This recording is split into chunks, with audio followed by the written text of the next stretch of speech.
other countries. Because FDI is, when you say there's this amount of FDI that has come, you want to say where is it? Which factory has been built?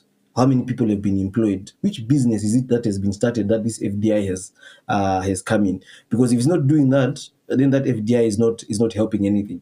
But if you want FDI to grow in Kenya, again, it goes to intentional, purposeful economic policy. African countries need to push intra-Africa trade.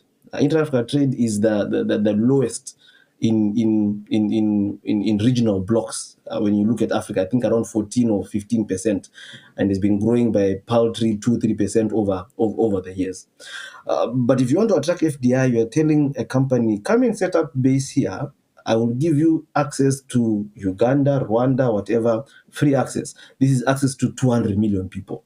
But for FDI to come to Kenya just for the sake of the Kenyan market, you're not going to see that grow much, because truth of they said, we have like 45-50 million people. Half of them are young people. The amount of people that earn more than 100,000 and less than 1%, 2% of the 2 million people in the formal sector. So there's no purchasing power. That's why when companies come, they realize there's no money here.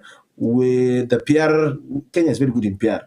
So the companies will come, and then they start business, they realize, but there's no money. And that's why they shut down as the same rate that they start up. So you want the market to be bigger.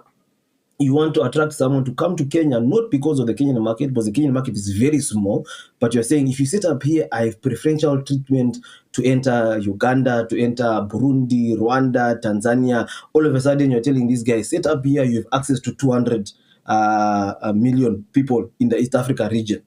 Do your deals with, like previously before Trump left and Biden came, they were about to do the US deal with Kenya, which will allow them some duty-free things.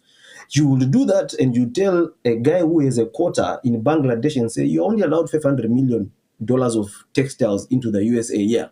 Come set up your factory here, produce your textiles from here, buy cotton from here. I have 1 billion access to the US via AGOA. Yes. You know, because the rule is point of origin. If the factory is in Kenya, you can export as much